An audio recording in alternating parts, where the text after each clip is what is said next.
back to another video. Today's video is about vampires. Today I'm going to be talking about vampires based on real people. I'm a big fan of when people take vampires and put them into real life situations, like a vampire during the Civil War, or a vampire during the French Revolution, or Abraham Lincoln Vampire Hunter. So today I'm going to be talking about 3 vampire characters that are based on an actual person. The first person I'm going to be talking about today is Henry Fitzroy, Duke of Richmond and Somerset. Henry was born in June of 1519. He was the son of Elizabeth Blount, who was the Lady of Waiting for Catherine of Aragon, the Queen of Henry VIII, and his father was Henry VIII. What a cheating mother. To avoid scandal, because obviously he cheated on his wife with her Lady of Waiting, she was sent out of his court. Elizabeth was taken to the Augustinian Priory of St. Lawrence at Blackmore in Essex. The infant boy was given the surname Fitzroy to tell everyone that he was the son of a king. He was one of the only illegitimate children that Henry had that he actually paid attention to. He was proud of this kid, even though obviously he was, because he cheated. From ages 0 to 6, Henry was in the background. He wasn't really in court or treated as a prince. He was treated well with nice fashion and nice places to live, and he did get some education. He was treated very well for an illegitimate child, because a lot of times illegitimate children are just like abandoned. But he was treated as if he was, the rightful heir.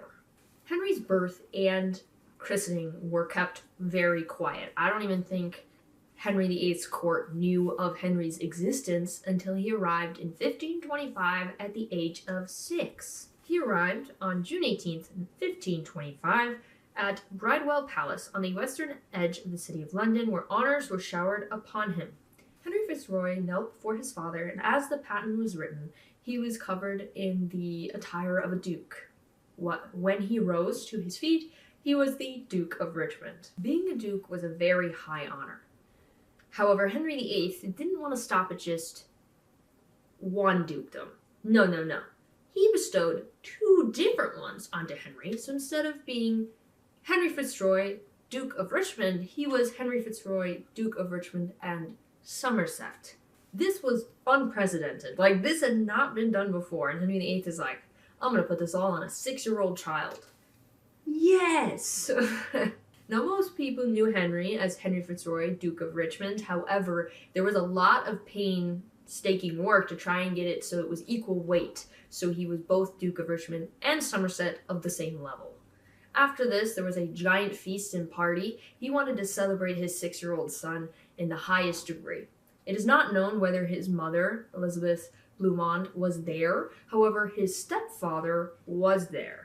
On June 22nd, 1529, at the age of 9, Henry was given the title of Lord Lieutenant of Ireland, and there was talks of making Henry the King of Ireland. However, Henry VIII's counselors didn't really think that was a good idea, as they had issues with Scotland, and they didn't think giving the kingdom, 1, to a child, but 2, to a separate entity than England, it wasn't the King of England. They thought he should be the king of both, so they kind of just decided that maybe we should stop. In October of 1532, Henry VIII traveled to Caleres for a meeting with Francis I, the King of France, and he brought Henry with him. As part of the negotiations, Henry joined the French court and actually stayed with the king's children. He was a part of the French court for about a year before he was recalled back to England in 1533. When Henry VIII began the process of annulling his marriage to Catherine of Aragon, he thought it was a good idea for Henry to marry his half-sister Mary, to really give him a step up to the throne, because he was illegitimate. So if he married an actual direct heir, it would give him a chance of becoming king. At age 14, on November 28th, 1533, Henry did get married. However, he didn't marry his half-sister. Thank God. He married Mary Howard, the only daughter of Thomas Howard, 3rd Duke of Norfolk. He was on excellent terms with his brother-in-law, who was a poet. However, this wedding was never consummated. At this point, Henry's career was going in a great direction. I mean, he was actually acknowledged by his father, who was king, and if Henry had no other sons and died, Henry Fitzroy would become king. He would be the first in line.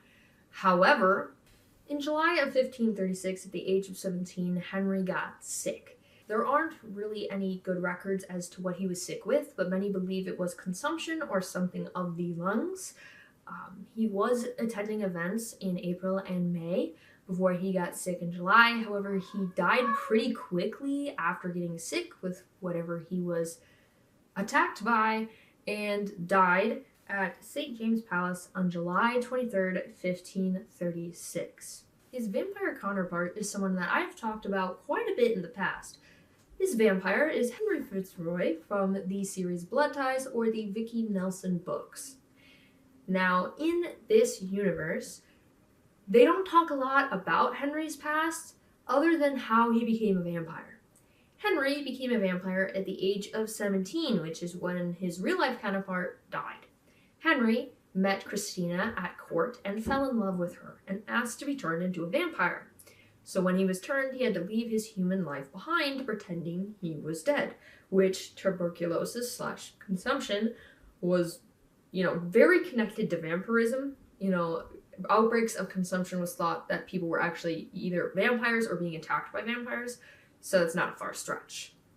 Christina turned him into a vampire, and they spent the next year together as he learns to become who he was and fell in love harder. However, in this universe, vampires can only be together in the same territory for a year before they try to murder the shit out of each other. After a year of learning and loving and becoming who he was meant to be, they separated, and Henry was all on his own. Eventually, he makes it to, I believe, Toronto, and many, many years later, he meets Vicki, and they solve crimes together.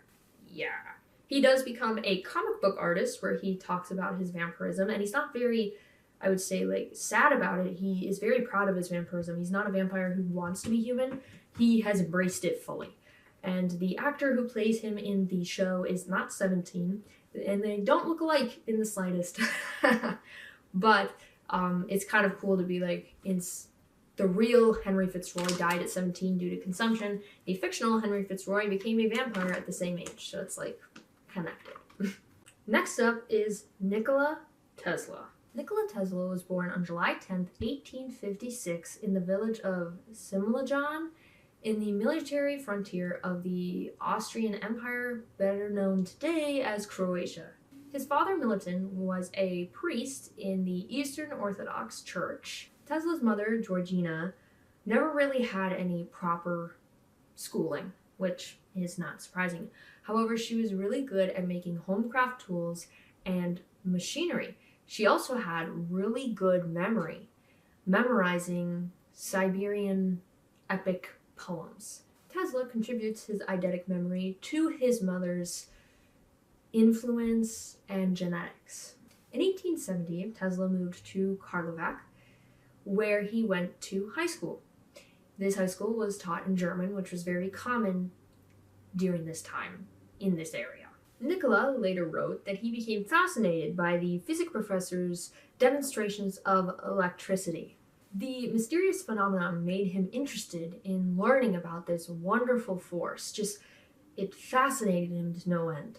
He was able to perform integral calculus in his brain because he has eidetic memory, and we're all jealous because I wish I had that. His teachers actually thought he was cheating. However, he's just really, really smart. He was able to do 4 years of schooling in 3 years and graduated in 1873. After graduating, Nikola returned home only to contract cholera.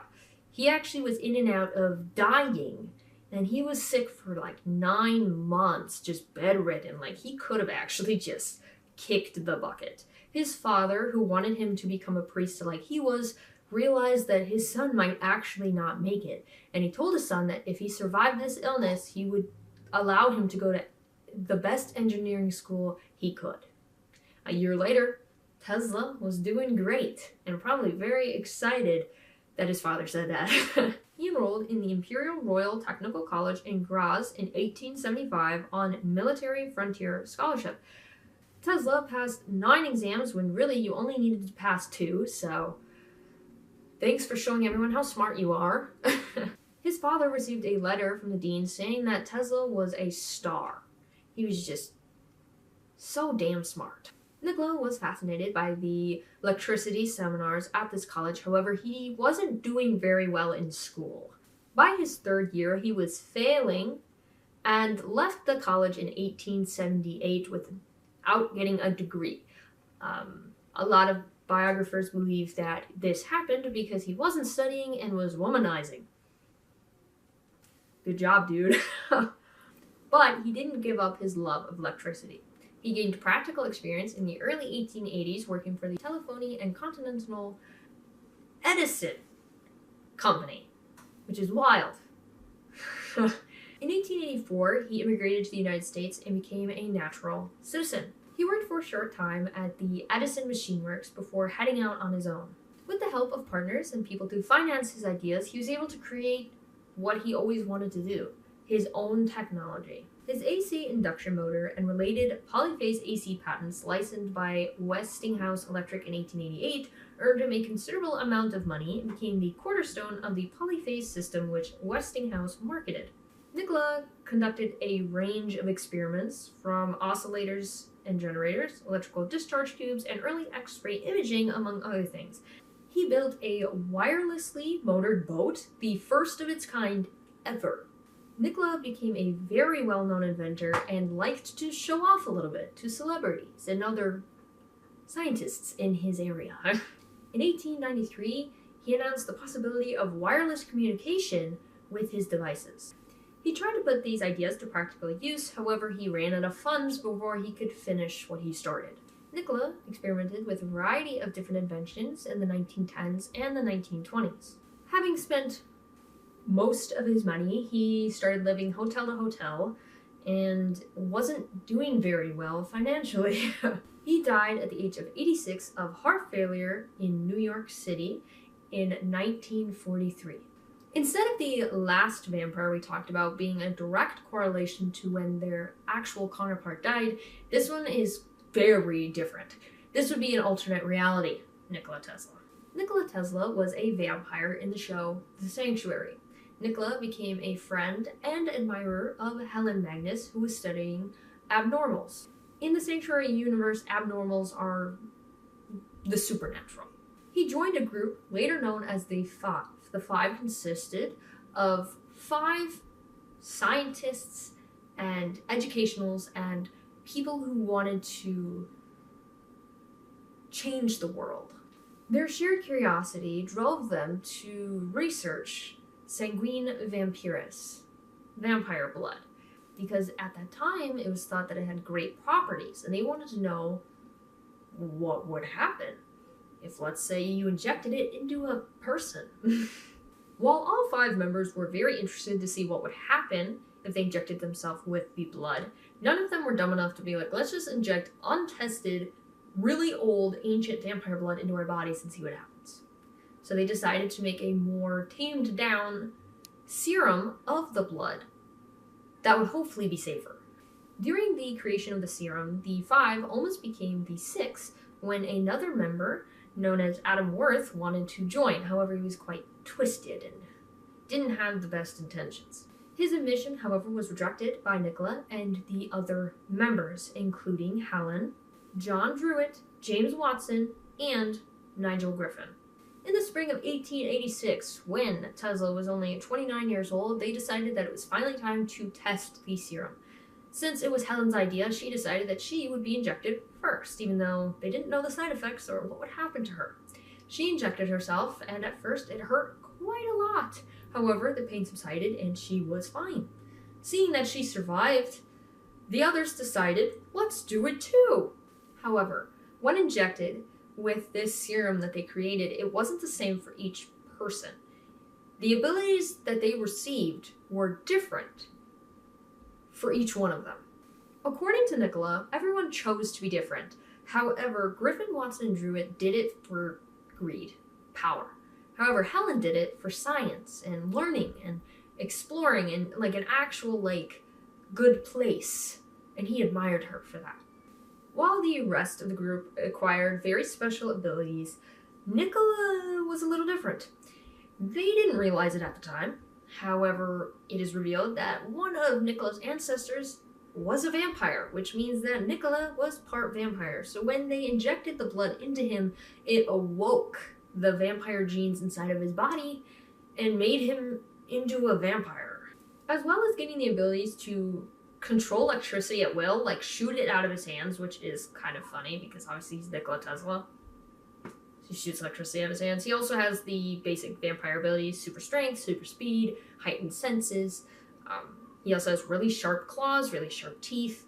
His eyes turn black, and his face morphs with 2000's animation. And obviously, he thirsts for blood. However, Helen wanted to help Tesla with this, because obviously this was her idea, and now he's a bloodthirsty vampire. So she gave him some medication to curb his appetite so he wasn't murdering everyone. Now, throughout the show, a lot of this happens before the show even starts. It's a flashback. He shows up, I think, in a few episodes in season 1, a few episodes in season 2, and a majority of season 3 and part of season 4. It's a situation where Tesla and Helen kind of are like a will they, won't they situation. I have not finished Sanctuary, but from what I have seen, I love them together. I think they're really cute. And his take on vampirism it's interesting. Their lore on vampirism is cool. And the last person I'm going to be talking about today is Abraham Lincoln. Abraham Lincoln was born February 12th, 1809. Abraham was born into poverty in Kentucky and lived on the frontier. He was self-educated and became a lawyer, an Illinois state legislator, and a U.S. representative. Angered by the Kansas-Nebraska Act of 1854, which opened the territories to slavery, he became a leader of the new Republican Party. He reached a national audience in 1858 during the Senate campaign debates against Stephen A. Douglas. Lincoln then won the 1860 presidential campaign, becoming the 16th president and the first Republican one. His victory prompted a lot of the southern states to secede from the United States, creating the Confederate States. A month after Lincoln assumed the presidency, the Confederate forces attacked Fort Sumter, starting the Civil War. He closely supervised strategies and tactics in the war effort, including the selection of generals, and implemented a naval blockade in the South. On January 1st, 1863, he issued the Emancipation Proclamation, which declared the slaves in the southern states in rebellion to be free. On November 19th, 1863, he delivered the Gettysburg Address, which became one of the most well-known speeches of all time. Re-elected in 1864, he tried to bring together the war-torn country with Reconstruction. On April 14th, 1865, 5 days after the Confederate surrender at Appomattox, Lincoln was attending a play at Ford's Theater in Washington, D.C. when John Wilkes Booth came up behind him and shot him. Abraham Lincoln died shortly thereafter. Did my camera die? Almost certainly it did. Yay! Now to his vampire. Abraham Lincoln was a vampire in the movie Abraham Lincoln Vampire Hunter, which is based off a series of books. In the movie, Abraham's mother is murdered, and he spends years out wanting revenge on the man who killed her. However, stupidly trying to attack the man who did it, he realizes he's a vampire. Henry Sturgis comes to the rescue and saves Abraham, and teaches him how to fight vampires using an axe. He trains him, tells him their weaknesses, and how to fight against them.